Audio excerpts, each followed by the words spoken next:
Espace TV, le 22h.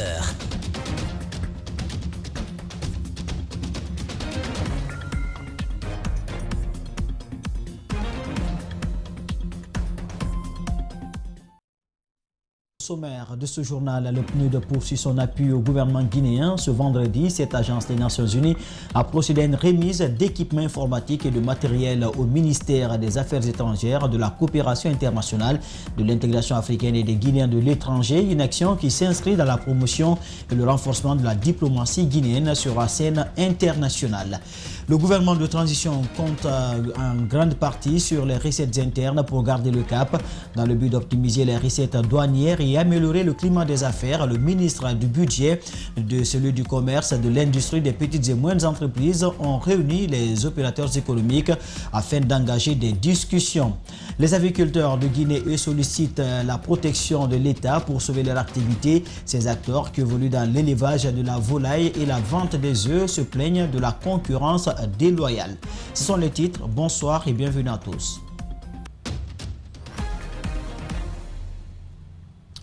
Dans le but de valoriser la diplomatie guinéenne et l'intelligence stratégique, le ministère des Affaires étrangères, de la coopération internationale, de l'intégration africaine et des Guinéens de l'étranger vient de bénéficier d'un don du programme des Nations Unies pour le développement. Ces dons sont composés de matériel roulant et des équipements informatiques. Cette action du PNUD s'inscrit dans le cadre de la présentation des orientations du programme cadre de consolidation de l'outil diplomatique guinéen. Zena Bangoura, Aboubakar Keke Bangoura. La Guinée, à travers sa diplomatie, assure depuis le début de l'année 2021 la présidence du groupe des 77 plus la Chine. Pour réussir son pari à travers le renforcement de son leadership international et son positionnement stratégique en cette période de transition, le pays s'est engagé dans la préparation et la mise en œuvre d'un vaste programme cadre triennal de consolidation de l'outil diplomatique. Il porte sur plusieurs axes prioritaires et stratégiques. Valorisation de la diplomatie économique. 2. Renforcement de l'intelligence économique et stratégique. 3. Mobilisation de la diaspora pour améliorer sa contribution au développement économique de notre pays. Une vision et une ambition des autorités guinéennes, bien cernées par le programme des Nations Unies pour le développement, qui a mis à la disposition du département de la diplomatie guinéenne un don composé de véhicules et des outils informatiques. La consolidation de l'outil diplomatique guinéen dans une dynamique transformationnelle de long terme de la gouvernance politique, économique, culturelle, patrimoniale, environnementale. Depuis la prise du pouvoir par le CNRD en septembre, la Guinée est engagée dans une dynamique de refondation de l'État. Faire de la diplomatie guinéenne un outil efficace qui, d'une part, promeut les avantages comparatifs de la Guinée et le savoir-faire guinéen à l'étranger, et d'autre part, attire les étrangers et leurs investissements en Guinée. Selon le ministère des Affaires étrangères, l'élaboration de ce programme cadre triennal devra améliorer le positionnement de la Guinée sur la scène internationale en mettant l'accent sur la promotion du patrimoine culturel, touristique et artisanal guinéen à l'étranger. Également, la ministre de la Justice a reçu ce vendredi une délégation de la CPI. La rencontre était axée sur les modalités de la tenue du procès du 28 septembre 2009. La bonne nouvelle est que très bientôt ce procès verra jour. Rosaline Goutemonemou Aliouba. La CPI propose un maximum de 3 mois pour la tenue du procès du 28 septembre 2009. Il compte mettre tout en œuvre avec les autorités du pays pour la réussite de ce procès. Toutes les démarches relatives à la bonne tenue de ce procès, ce sont ces éléments qui ont été discutés. Et c'est ce que je vous dis, sur ce plan, il y a une entente parfaite. Nous nous sommes aboutis à de bonnes conclusions et nous préparons avec eux la tenue de ce procès. Pour le chef de la délégation de la CPI, il y a d'abord des préalables avant la tenue de ce procès. Des aspects pratiques de formation des juges qui ont été posés, qui vont se faire dans les plus brefs délais. Il y a les aspects opérationnels d'une salle d'audience, avec la sécurité des témoins, la sécurité des juges qui se posent, et nous avons travaillé sur tous ces éléments. Et une solution d'entente parfaite, sincère, ouverte, sans état d'âme, ont été trouvées. Et nous avons eu depuis hier le président qui dit c'est même tard, il faut faire vite, mais faites-le bien, dans les conditions qui sont méritées, qui méritent la confiance d'une justice véritable. On est là-dessus. L'heure est aux préparatifs pour la tenue du procès du 28 septembre. La délégation de la CPI s'est dite satisfaite des démarches et de la bonne coopération des autorités guinéennes. Comment optimiser les recettes douanières, en même temps améliorer le climat des affaires? L'actuel gouvernement compte en grande partie sur les recettes internes. Le ministre du Budget, celui du Commerce, de l'Industrie, des petites et moyennes entreprises ont réuni les opérateurs économiques afin d'engager des discussions, les difficultés exposées, les défis posés. Ensemble, ils vont dégager les solutions qui s'imposent. Mamadou Sadio Baldé. L'impôt, le guichet unique, la direction d'apport de Bolloré, celle du commerce intérieur et extérieur, les directions de l'industrie et de la pharmacie étaient là. Le non-respect des règles par-ci, les tracasseries par-là, désormais ensemble, ils doivent concentrer leur énergie à l'amélioration du climat des affaires. Mais si nous nous entendons sur l'identification des défis et de leurs causes, on aurait fait une grande avancée. Bien entendu, sachant que chacun, en ce qui le concerne, en tiendra compte. Le climat des affaires assaini ne peut être possible que si toutes les parties évoquent les mots qui assaillent son secteur. C'est ce que le ministre du Commerce, de l'Industrie et des petites et moyennes entreprises encourage d'ailleurs. Que ce soit au niveau des douaniers, des investisseurs, des commerciaux et des industriels, de mettre quatre sur table et de se parler franchement. Son homologue du budget invite la douane à mettre les opérateurs économiques dans toutes les conditions et dans un confort optimal, étant donné que l'objectif final est la mobilisation des recettes. À mon égard et à mon sens, ce sont les opérateurs économiques qui sont les vrais soldats de l'économie guinéenne. La douane n'est que votre partenaire qui vous accompagne et qu'ensemble, qu'on puisse accompagner le processus de développement de ce pays. Les acteurs sur le terrain attendent de l'État une protection. À leur tour, ils promettent de s'acquitter de leurs devoirs pour accompagner la transition. Quand on parle des opérateurs économiques, on parle du poumon même, n'est-ce pas, de l'économie. Donc il faudrait d'abord que nous, en tant qu'opérateurs économiques, on s'acquitte de nos devoirs vis-à-vis de l'administration douanière et qu'on puisse accompagner surtout d'une façon particulière, n'est-ce pas, ces autorités de transition. La douane a une pile de reproches aux opérateurs économiques, mais dans un premier temps, le directeur préfère engager une démarche pédagogique pour amener tout le monde au respect strict des règles. Lauréat de l'enseignement général et franco-arabe, session 2021 et ceux des années précédentes n'ayant pas bénéficié de bourse d'études ont été reçus ce vendredi par le ministère de l'enseignement préuniversitaire et de l'alphabétisation. Au cours de cette rencontre, ces élèves ont lancé leur cri de cœur à l'endroit des autorités éducatives sur leur situation. Le ministre Guillaume Hawing a fait des promesses. Justin Leno, Djibril Kabak Kamara. Ces lauréats sont ceux qui n'ont jamais bénéficié des bourses d'études malgré leur mérite selon eux. Devant le ministre de l'enseignement préuniversitaire et de l'alphabétisation, ils ne cachent pas leur indignation. Plus de 21 ans, tu n'es pas pris alors que moi j'ai mes 18 ans. Et puis j'ai eu 13,68. Donc pour moi, il faut que je passe à l'extérieur parce que j'ai beaucoup révisé pour avoir le rang là. Les concernés sont convaincus qu'en Guinée, la promotion du mérite n'est pas une réalité. Il pointe du doigt certains hauts cadres du pays qui négocient les bourses pour leurs enfants. Très franchement, il y a des cadres dans les ministères et dans les directions qui sont derrière cette situation-là. Ils disent tout simplement que les élèves de franco-arabe n'ont pas de nouveau. Pierre Collier a été 5e de la République en sciences expérimentales au baccalauréat unique session 2020. Le jeune raconte que ses parents sont des classes moyennes, l'une des raisons qui l'ont motivé à consacrer son temps aux études avec pour ambition de secourir sa famille. Sa bourse qu'il pense être détournée le plonge dans un regret. Puisque la famille est pauvre, je me disais, je vais essayer de me battre parce que chaque fois quand je me rencontrais avec les gens, on me disait que tu as le niveau, tu peux faire quelque chose pour la Guinée. Donc je me battais juste pour sortir de ces pays, aller travailler dur, même si c'était bourse d'État, parce que le gouvernement allait pouvoir me soutenir, mais compte tenu, actuellement, je n'ai pas le moral tranquille. Les cris sont de taille. Le ministre de l'enseignement préuniversitaire et de l'alphabétisation promet de les rétablir dans leurs droits.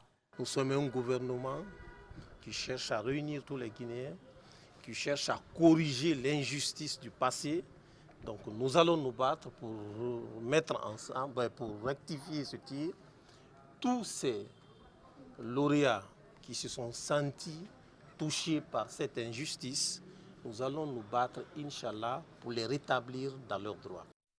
L'ambassade de l'Espagne et l'Union européenne ont organisé une réception ce jeudi, un événement qui s'inscrit dans le cadre de la Journée internationale pour l'élimination de la violence faite aux femmes. Le ministre de la Culture, du Tourisme et de l'Artisanat et d'autres cadres guinéens ont pris part à cette rencontre. Ils ont tous exprimé leur engagement à accompagner les efforts pour lutter contre les violences faites aux femmes. Alcini Bari, Abdoulaye Kamara. La Journée internationale pour l'élimination des violences faites aux femmes a été célébrée de diverses manières à Conakry. Au cours d'un échange tenu dans la soirée de ce 25 novembre, l'ambassadeur de l'Espagne en Guinée a évoqué les cas de violence auxquels les femmes font face dans le monde. Ici, le cas de Massila est sur toutes les lèvres. Un cas parmi tant d'autres. L'ambassadeur souhaite aider la Guinée dans la lutte. J'invite à toutes les personnes à réfléchir sur ces fléaux et agir aussi. Chacun, les femmes bien sûr, mais aussi les hommes à agir pour que nous ne vivions pas des épisodes comme nous sommes habitués à vivre, et pas seulement en Guinée, aussi dans d'autres pays du monde et même en Espagne. L'Union européenne compte s'impliquer dans la lutte contre les violences basées sur le genre. Plusieurs séries d'activités sont prévues pendant les 16 jours d'activisme. Des tables rondes, des projections vidéo, comme cette pièce, Humaine comme toi, écrite par Billy Yaba. On continue le 30 novembre avec un autre event organisé par l'ambassade belge qui aura donné en prime à un autre concours de vidéos sur la violence basée sur le genre. L'événement est solennel, rempli d'émotions. Pour le ministre de la Culture, du Tourisme et de l'Artisanat, l'implication de tous est fondamentale pour mettre un frein à ce fléau. La femme est le pilier central, et qu'à ce niveau-là, elle mérite respect et surtout considération. Donc les jeunes garçons, on devrait commencer l'éducation à la base. Donc j'ai pris l'engagement moi-même au niveau de la culture, de mettre tout en œuvre avec les acteurs de la culture, les artistes, les ballets, etc., pour qu'on sensibilise dans ce sens-là. Le combat de changement de mentalité de la société s'annonce donc dur et ardu, surtout quand on connaît le poids de nos coutumes et traditions. Isabag lance un message aux employés et aux délégués syndicaux. Elle les invite au refus de la manipulation, de mener le combat avec franchise et être à l'offensive sur le respect du droit et à la conquête de nouveaux droits. Une déclaration faite ce jeudi au siège de la dite structure.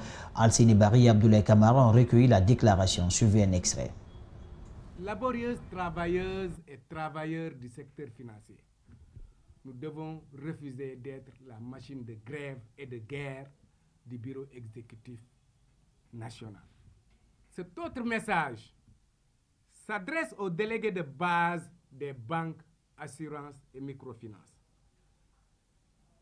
Comme les travailleurs du secteur financier, les délégués de base qui ont un mandat de défendre au niveau de nos entreprises nos acquis et faire appliquer les lois doivent prendre leurs responsabilités aussi.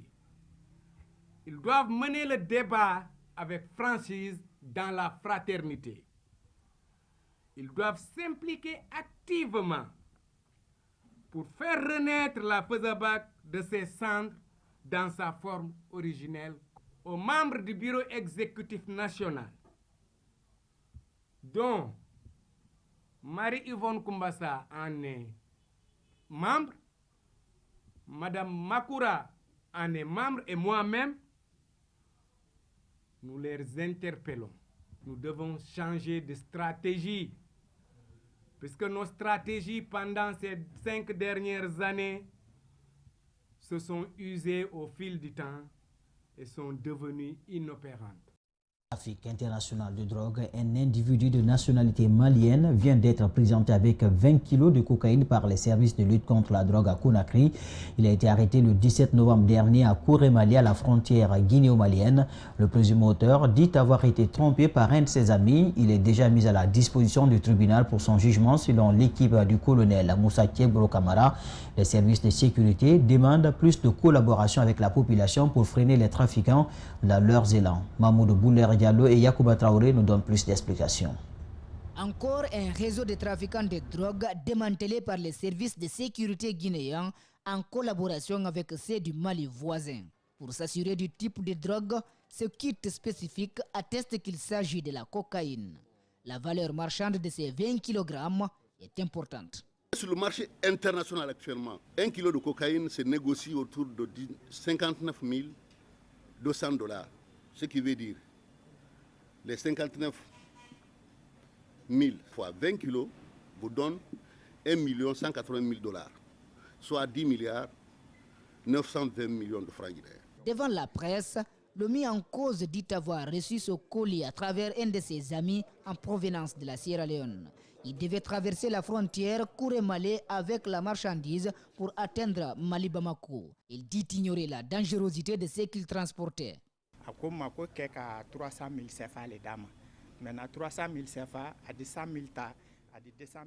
Il m'a dit qu'il a reçu 300 000 francs CFA pour le transport du colis. Il a pris 100 000 et il m'a remis 200 000 francs CFA. Comme j'avais confiance en lui, on a travaillé ensemble dans la même société. Je n'ai pas vérifié le contenu. Il m'a rassuré que c'était du chanvre indien, pas la cocaïne. Le directeur de l'Office central antidrogue demande plus de vigilance et plus de collaboration contre les réseaux de trafic de drogue. Il déclare que ces réseaux sont à la base de l'insécurité qui sévit à travers le monde. La plus grande corruption dans tous les pays prend naissance à partir du trafic de drogue. Et le trafic de drogue est une source de financement du terrorisme. Plus la tendance est grande, plus l'insécurité se note dans tous les pays. Le mis en cause a reconnu les faits et a même demandé pardon. Il est déféré devant le tribunal de première instance de Mafanko selon les enquêteurs. Ses complices et co-auteurs sont activement recherchés par les services de sécurité guinéens et côté malien, 2 présumés membres des réseaux sont déjà interpellés. Parlons à présent de l'assainissement de la ville de Conakry. La gouverneure Mawasila a entamé une tournée dans les différentes communes de la capitale. Première étape, la mairie de Matoto. Le but est de sensibiliser les riverains, mais aussi les rappeler à leurs responsabilités dans la gestion des déchets dans cette commune. Plus de détails avec Aminata Massire Bangora et Aléoba. La gestion des déchets de la ville de Conakry est une préoccupation majeure. Des efforts sont fournis, mais les résultats sur le terrain sont une autre réalité. Face donc à cette situation, la gouverneure de la ville a entamé une tournée dans les communes pour rappeler à chacun sa responsabilité dans l'assainissement de la capitale. De tournée, c'est ce que j'ai entamé aujourd'hui dans les 5 communes de Conakry, en commençant par la plus grande commune de Conakry, Matoto, pour venir passer d'abord le premier mot du chef de l'État, du président du CNRD, qui a prôné le rassemblement, mais aussi la sensibilisation de la population et les élus locaux sur notre responsabilité. L'autre devoir, celui de tenir en compte la situation de Conakry en matière de propriété, de l'assainissement et de la cohésion sociale. La commune de Matoto, avec ses 38 quartiers, est la plus grande commune de la capitale. Elle couvre une population estimée à plus de 900 000 habitants. Conscient des défis à relever, le maire de la dite commune a invité les citoyens à plus de mobilisation avant de rassurer la gouverneure de son soutien. Nous sommes sur le dégagement des encombrants physiques, mais après le dégagement, elle constate que les gens reviennent. Et nous voulons que notre image change. Et ça ne peut pas être changé sans que chacun ne joue pas son rôle, chacun ne joue pas sa partition. Nous avons reçu le message, nous l'avons compris et nous lui avons rassuré. La gouverneure de la ville de Conakry a par ailleurs rappelé quelques manquements constatés, notamment le manque de suivi des travaux avant de dénoncer le comportement des fonctionnaires qui n'assument pas leurs responsabilités. Vous l'annoncez dans le sommaire, les aviculteurs de Guinée tirent la sonnette d'alarme. Ils se plaignent de la concurrence déloyale des importateurs d'œufs et de poulets et sollicitent la protection de l'État pour sauver leur activité. Mamadou Kalisso et Aboubakar Din Kamara signent ce reportage. La filière avicole emploie des centaines de personnes de façon directe et indirecte selon ses éleveurs.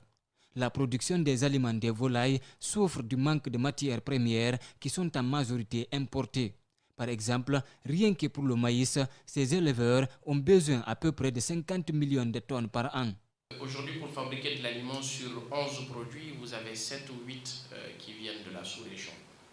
Avec tout ce qu'il y a eu comme corollaire, fermeture des frontières, réduction de la motricité, etc. D'abord, les matières premières sont très chères, l'aliment est excessif, très cher. Nous-mêmes, producteurs, nous en sommes conscients. Et pour ne rien arranger, ils produisent et on n'arrive pas à vendre. Cette mévente est provoquée par l'importation des œufs. Les producteurs locaux n'arrivent plus à évacuer tous leurs produits. Puis, ils s'interrogent sur la qualité des œufs importés. Rien que hier, il y a une Chinoise qui est allée acheter les œufs. Arrivé au marché, il nous a demandé si c'est des œufs naturels ou bien les œufs importés. Dès qu'elle m'a demandé cela, j'ai compris automatiquement. Même les étrangers savent réellement que les œufs importés là, ce n'est pas du tout bon, ce n'est pas la bonne qualité. Ils disent être conscients de l'existence des traités internationaux, notamment sur le libre commerce. Ces acteurs locaux sollicitent simplement la protection de l'État. L'État a accepté d'arrêter les importations de farine pour que les usines qui sont là puissent travailler et maintenir l'emploi des gens. Pourquoi chez nous, il ne peut pas interdire l'importation des œufs? Je crois que c'est tout à fait faisable, c'est tout à fait acceptable. Nous avons une capacité de production actuellement qui couvre tout le pays. Partout dans le pays actuellement, il n'y a pas une préfecture, il n'y a pas une ferme. Actuellement, la Guinée compte plus de 4 millions de poules pondeuses, selon ses éleveurs. La première édition du Forum international sur la responsabilité sociétale des entreprises face à l'emploi des jeunes s'est ouverte ce vendredi à Conakry. Elle est organisée par la coordination des organisations non gouvernementales pour la promotion de l'excellence COP Guinée. L'objectif de cet espace d'échange qui regroupe plusieurs entreprises et organisations vise à attirer les attentions sur la contribution au progrès de la société. Justin Leno, Ibrahima Souli Kamara. Ce premier forum international a pour thématique centrale emploi jeune au regard de la responsabilité sociétale des entreprises. Son choix se justifie selon Paul Kamano par le chômage endémique des jeunes en Guinée. On s'est dit qu'il fallait regrouper tous les acteurs en lien, c'est-à-dire les entreprises et les organisations en lien avec l'emploi des jeunes, en lien avec l'auto-emploi des jeunes également, en lien avec la promotion des jeunes entrepreneurs, pour les mettre autour d'une table, c'est-à-dire en faire un forum et essayer de permettre aux jeunes d'échanger directement avec ces dirigeants d'entreprise, ces présidents des institutions nationales et internationales de ces organismes-là qui sont dans la promotion de l'emploi, dans la formation et dans l'insertion professionnelle des jeunes. Plusieurs entreprises et organisations sont venues démontrer leur politique d'employabilité de la couche juvénile. Les étudiants des différentes universités du pays n'ont pas manqué le rendez-vous. Les entreprises leur ont assez promis. Ça nous permet d'avoir des échanges un peu avec ces directeurs qui peuvent nous donner des emplois. Vu que nous avons vu dans les différents parlènes qui ont constitué les promulgaques, toute chose qui est sur l'entreprise. Seulement l'État, il ne peut pas y arriver, il ne peut pas gérer tout le monde, mais avec l'implication des entreprises privées, ça peut avoir un impact sur l'emploi de tout un chacun. Au nom du gouvernement, le ministre de la Jeunesse et des Sports est venu prendre part au forum. Béa Diallo remercie les initiateurs pour le choix du thème emploi jeune qui, selon lui, est l'une des grandes priorités du CNRD. Effectivement, amener un sujet comme celui-là, qui est de dire la responsabilité sociétale effectivement aujourd'hui des entreprises, non seulement de miser sur les jeunes, mais de mettre des outils en place pour permettre à ces jeunes de s'épanouir dans le pays. La COP Guinée compte prochainement ouvrir un institut SRE en Guinée où les entrepreneurs pourront accueillir des expériences. Elle a également annoncé une formation gratuite en responsabilité sociale des entrepreneurs à l'endroit des cadres de plus de 300 entreprises les 21 et 22 février 2022. Chanter, voler, planer comme un oiseau, c'est le thème de la Journée mondiale des oiseaux migrateurs cette année.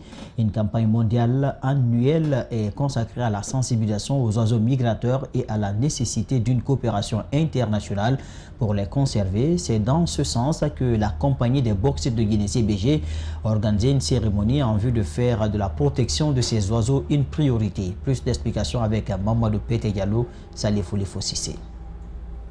Chanter, voler et planer comme un oiseau, c'est le thème de la Journée mondiale des oiseaux migrateurs.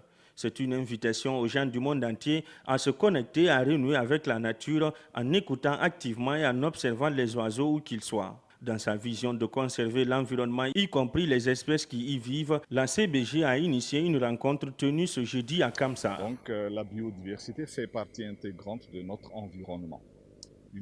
Tout le monde, que ce soit une compagnie, que ce soit un individu, une famille ou une nation, est entouré d'abord par l'environnement. Comme vous savez, il y a les 3 catégories que nous savons de l'environnement: l'environnement naturel, l'environnement économique et l'environnement social. Le développement durable ne peut passer que par l'équilibre entre ces 3 piliers. La conservation et la protection de l'environnement.